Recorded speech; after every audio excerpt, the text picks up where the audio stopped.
মৰমৰ ছাত্ৰ ছাত্ৰীসকল 2015 চনত মেথমেটিক্সত অৰ্থাৎ পাঠীগণিতত তোমালোকৰ যিবিলাক অংক সোধা হৈছিল সেই অংকবিলাক মই তোমালোকক সলভ কৰি দেখাই দিছো এইবিলাক তোমালোকৰ কাৰণে হেল্পফুল হ'ব তোমালোকে চাবা লাইক কমেন্ট শেয়াৰ কৰিবা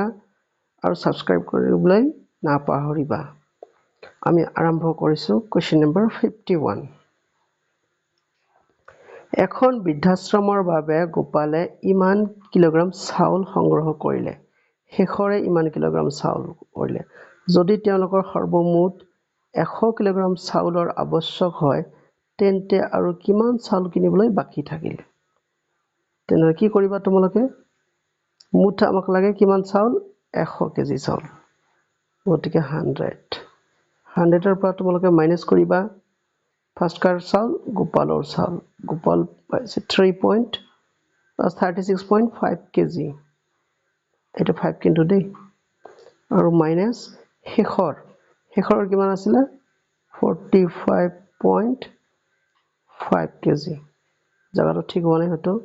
45 ৰব মই ঠিক মতে লিখি দিছো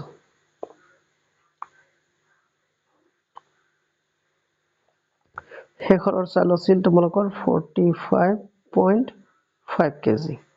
তেনেহলে সৰ্বমুঠ যে 100 কেজি আছিল তাৰ পৰা আমি এই দুটাকে বাদ দিলো কিন্তু কেনেকৈ বাদ দিবা তোমালোকে ইয়াত চাইছা ডেসিমেল আছে নহয় ডেসিমেল থাকিলে কৰিবা কি মানে দশমিকৰ পিছত এটা অংক আছে গতিকে তোমালোকে ইয়াৰ 100ৰ পিছতো দশমিক দি এটা শূন্য দিয়া এবাৰ ইয়াক আমি সলভ কৰিব লাগে কেনেকৈ আমি সলভ কৰিম তোমালোক ফাৰ্স্ট সিম্পলি কৰিলে হল 100ৰ পৰা তোমালোকে 36.5 বাদ দিয়া ফাৰ্স্ট 36.5 আছিল নহয় হয় ঠিক আছে এতিয়া বাদ দিয়াচোন বাদ দিলে কিমান হ'ব তোমালোকে ইফালে লক্ষ্য কৰা গতিকে ইয়াৰ পৰা আমি ধাৰে লৈছো ইয়াৰ পৰা ধাৰ লোৱা মানে ইয়াৰ পৰা মানে ইয়াৰ পৰা তোমালোকে গম পাবা গতিকে 10 ৰ পৰা 5 গলে কিমান থাকিল আমাৰ 5 ইয়াত থাকিলে আমাৰ 9 9 ৰ পৰা 6 গলে 3 ইয়াত থাকিলে আমাৰ 9 9 ৰ পৰা 3 গলে 6 তেনেহলে 11 আগত দশমিক তেনেহলে প্ৰথম দুটা আমি যে সাবট্ৰাক্ট কৰিলে বিয়োগ কৰিলো বিয়োগৰ ফল আমাৰ এইটো আহিল গতিকে তোমালোকে এইটো লিখিলা ৰবা সমান চিন দিবা এই দুটা আমাৰ গুছি গল গুছি যোৱাৰ পিছত এবাৰ কি বাকি থাকিল -45.5 থাকিল এইবাৰ তোমালোকে কৰিবা কি 45ক আকৌ ইয়াৰ পৰা বাদ দিবা 45.5 তোমালোকে বাদ দিয়া দিলা নহয় বাদ দিলে কি হয় আমি চাও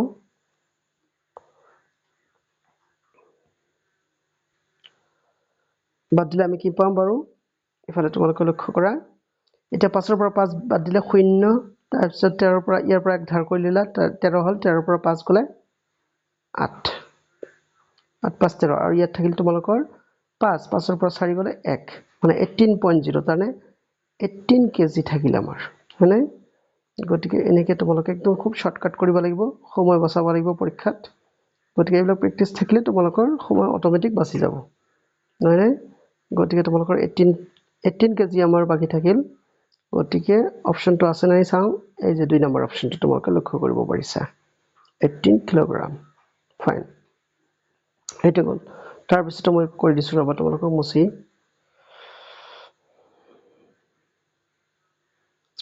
সো 52 কি কৈছে তোমালোকৰ কোৱেশ্চন নম্বৰ যে এগৰাকী দৌৰবিদে 800 মিটাৰ দৈৰ্ঘ্যৰ প্লেটফৰ্ম পাৰ হ'বলৈ 6 মিনিট 40 সেকেন্ড সময় লাগে দৌৰবিদৰ গতি হল তাৰে তোমালোকক বেগ উলিয়াবা দিছে হয়নে তোমালোকৰ বেগৰ ফৰ্মুলাটো মুখস্থ ৰাখিবা যে বেগ v = d/t সিম্পল কথা হয়নে আৰু সবাই ইয়াত মিটাৰ পাৰ সেকেন্ডত আছে নহয় গতিকে মিটাৰ পাৰ সেকেন্ডতে তোমালোকক উলিয়াব লাগিব আচ্ছা d ৰ মান কিমান দি আছে তোমালোকৰ 800 মিটাৰ আছে এটো ঠিক আছে বাৰু কিন্তু পিছত তোমালোকৰ টাইমটো কিমান দিছে 6 মিনিট 40 সেকেন্ড 6 মিনিট 40 সেকেন্ড তেনেহলে আমাৰ টোটাল সেকেন্ড কিমান হ'ব আচ্ছা এনেকৈ কৰা তোমালোকে 6 * 60 এটা সেকেন্ড হৈ গল প্লাস আকৌ কিমান আছে 40 সেকেন্ড আছে গতিকে প্লাস 40 কৰিলা এইবাৰ হৈ যাব তোমালোকৰ মিটাৰ পাৰ ছেকেণ্ড তাৰপিছত তোমালোকে এনেকৈ কৰিলা ইয়াত 800 লিখিলা 6 is 36 মানে 360 plus 40 ফাইন এইবাৰটো কৰিলে কি তোমালোকে 800 থাকিলে 360 plus 40 কিমান হ'ব 400 নহয়নে এতিয়া কাটাকাটি কৰা এই শূন্য কাট খালা 4 দুগুণ 8 তেনেহলে কিমান হ'ব 2 metre per second 2 metre per second অপশনটো আছে বাৰু ইয়াত চাইছা ইয়াত আছে গতিকে তোমালোকৰ এটাই ৰাইট আনসাৰ তোমালোকৰ ফৰ্মুলাটো মুখস্থ ৰাখিবা যে ভেলোচিটি অৰ্থাৎ বেগ ইকুৱেল টু d/t এটো মুখস্থ ৰাখিবা মনত ৰাখিবা নেক্সট কোৱেশ্চন লৈ গুছি গৈছো ৰবা এটা মুছি দি নেক্সট কোৱেশ্চন কি কৈছে তোমালোকৰ ঊৰ্ধ্বক্ৰম অনুসাৰে সজোৱা ঊৰ্ধ্বক্ৰমত লিখিবা দিছে কেনেকৈ লিখিবা ৰবা একেবাৰে সহজ অংক এইবিলাক অলপ ধ্যান দিলে হ'ল ঊৰ্ধ্বক্ৰম মই এটা ইয়াতে কৰি দিছো ৰবা এইটো তোমালোক মই ইয়াতে বুজাই দিছো এক্সট্ৰাকে কৰিবলগীয়া হোৱা নাই আচ্ছা একদম শৰ্টকাট স্টাইল ইয়াত 11000 ইয়াত 11000 ইয়াত কিন্তু 12000 ইয়াত 12000 তাৰনে তোমালোকে 12000 তোমালোকে কি এই দুটা ডাঙৰ এই দুটা সৰু এই সৰু দুটাৰ ভিতৰত তোমালোকে কোনটো বেছি সৰু হেতু তোমালোকে সৰ্ট আউট কৰা সৰ্ট আউট কৰিবৰ কাৰণে কি কৰিব লাগিব 11000 গল নহয় এটা কাটি দিলা তাৰপিছত শতকৰ ঘৰত 0 শতকৰ ঘৰত 0 ইয়াত আছে 2 3 ইয়াত আছে 3 2 গতিকে আমাৰ এইটো হ'ব ফাৰ্স্ট হ'ব আমাৰ কোনটো 11023 তেনলে 11023 এই অপশনটো হোৱাৰ আমাৰ চান্স আছে স্টাকবাদ তোমালোকে এনেকৈ লিখা অলপ চিগনা কৰি লৈছো কিয়নো হ'ল 11023 সবতকে সৰু তাতকে সৰু নিশ্চয় এইটো হ'ব 11032 গল এতিয়া এই দুটাটো আমাৰ গুছি গলে যোৱাৰ পিছত এইবাৰ এই দুটাৰ ভিতৰত কোনটো ডাঙৰ কোনটো সৰু তোমালোকে সৰ্ট আউট কৰিবা ইয়াত 12000 কাটিলা 12000 কাটিলা ইয়াত আছে 0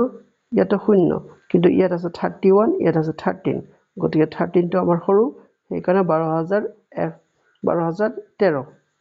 ইয়াত লিখিবা তোমালোকে 12013 আৰু লাষ্টটো অটোমেটিক্যালি 12031 হ'ব গতিকে এটা হ'ব তোমালোকৰ ঊৰ্ধ্বক্ৰম তৰে আমাৰ অপশন কোনটো হল তেন্তে নিশ্চয় ইয়াত তোমালোকে গম পাইছা যে অপশন আমাৰ 3 হ'ব ক্লিয়াৰ নেক্সট এটা নেক্সট কোৱেশ্চন লৈ আমি গুছি যাবলৈ লৈছো নেক্সট কোৱেশ্চনটো হল আমাৰ এইটো 54 কি কৈছে তোমালোকক অলপ সৰু কৰিছো ৰবা 54 তোমালোকক দিছে যে 2 3 4 আৰু 5 ৰে দুটা অংকৰ সংখ্যা গঠিত হয় ইয়াৰ দ্বাৰা গঠিত যুগ্ম সংখ্যাৰ শতাংশ হ'ব আচ্ছা এটা কেনেকৈ হ'ব 2 3 4 আৰু 5 ৰে দুটা অংকৰ সংখ্যা গঠিত হয় আচ্ছা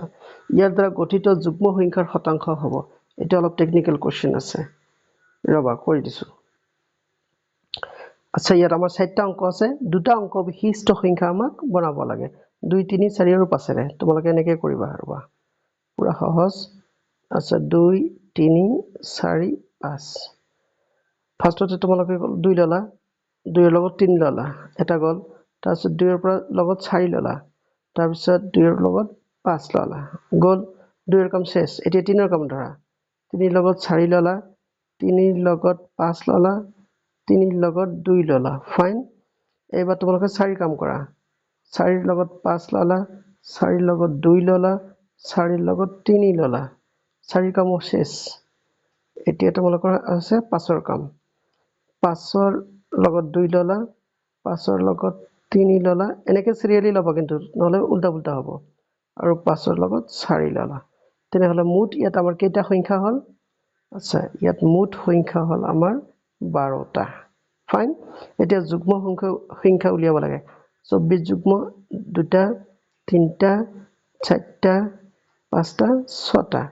তেনেহ'লে যুগ্ম সংখ্যা আমাৰ কেইটা হ'ল 6টা এতিয়া তোমালোকে ইয়াক 12 দি হৰণ কৰা পাৰ্চেন্টেজ উলিয়াব দিছে নহয় এখানে 100% দি পূৰণ কৰা এটা কাটাকাটি কৰিবা তোমালোকে 6 দুগুণ 12 2 50 100 কিমান হল 50% 50% তেনেহলে আমাৰ যুগ্ম সংখ্যা হ'ব সেই কাৰণে তোমালোকে এই যে অপচন নম্বৰ 3 টো ৰাইট অপচন নেক্সট 55 55 কি কৈছে এই সংখ্যাটোক 13 দ্বাৰা হৰণ কৰিলে ভাগশেষ হ'ব আচ্ছা সিধা সিধি তোমালোকে ভাগ কৰিবা আৰু ভাগশেষ উলিয়াবা ইয়াৰ মাথা মাৰিব নালাগে 5314 ৰবা 5314 ক 13 দি হৰণ কৰিব লাগে না 5314 13 দি তোমালোকে হৰণ কৰিবা আচ্ছা 4 13 তোমালোকে 52 সেইকাৰণে নামতা মুখস্থ ৰাখিব পুৰা 52 হৈ গ'ল ইয়াত থাকিল তোমালোকৰ 1 আৰু ইয়াত থাকিল 1 আচ্ছা 1 নমালা এতিয়া তোমালোকৰ ভাগ না যায় সেইকাৰণে তোমালোকে 0 বহাবা তাৰ পিছতহে তোমালোকে 4 ক নামাব পাৰিবা 4 নমালা এতিয়া কিমান বাৰ যাব 8 বাৰ দিলে 3 8 গুণ 24 আৰু 8 বাৰে যাব ৰবা কিমান বাৰ যাব 8 বাৰ 8 13 গুণ 3 8 is 24 okay also 3 8 is 24 2 is carried then it was 10 কিমান থাকিল তেন্তে ইয়াত তোমালোকে লিখিলা ইয়াত 0 আৰু ইয়াত 1 10 বাকি থাকিল কিমান বাকি থাকিল 10 10 আছে নহয় আছে ইয়াত অপচন এইটো অপচন তোমালোকৰ 10 নেক্সট তোমালোকক কি কৰিব দিছে 56ত তলত দিয়া চাৰিটা সংখ্যাৰ ভিতৰত আটাইতকৈ ডাঙৰ সংখ্যাটো কি ওই একে কথা তোমালোকক আগতে বুজাই দিছো তোমালোকে কৰিবা কি ডাঙৰ সংখ্যা উলিয়াব লাগে নহয় ইয়াত তোমালোকে হাজাৰৰ ঘৰত কি আছে 8 8 কাটি দিলা ফাইন গল এতিয়া তোমালোকৰ শতকৰ ঘৰত ইয়াত 0 আছে ইয়াত 8 আছে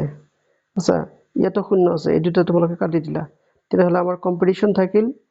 এই 8 আৰু 8 ৰ মাজত ৰাইট ইহঁতৰ দুটাৰ ভিতৰত চাবা তোমালোকে শতকৰ ঘৰত ইয়াত 8 আছে ইয়াত 8 আছে গতিকে সেম সেম কাট খালে ইয়াত কিন্তু দহকৰ ঘৰত 0 আছে ইয়াত দহকৰ ঘৰত আছে 8 গতিকে ৰাজা হল এইটো 8 8 8 0 এই 3 নম্বৰ অপচনটো হ'ব সবতকৈ ডাঙৰ সংখ্যা নেক্সট 11ৰ প্ৰথম 7টা গুণিতকৰ যোগফল কেনেকৈ কৰিবা আচ্ছা মই বুজাই দিছো তোমালোকৰ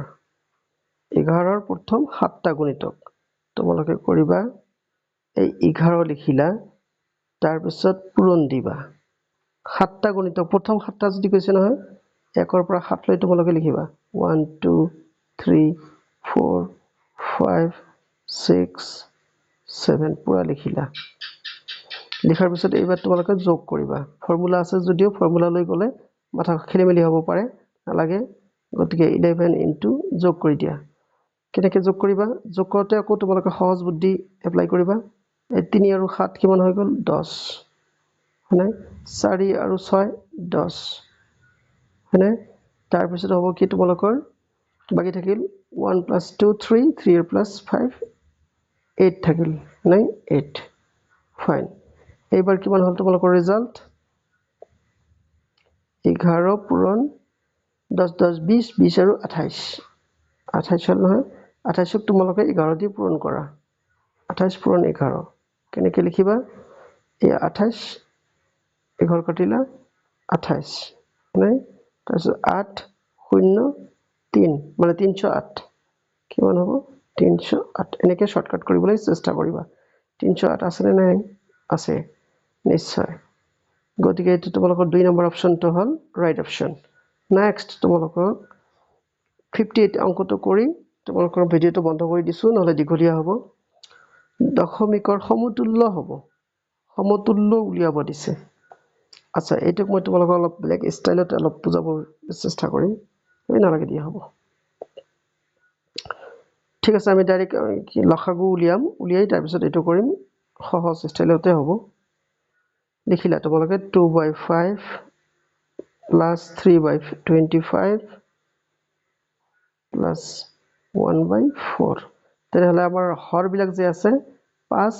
25 আৰু 4 ইয়াৰ লসাগু উলিওৱা 5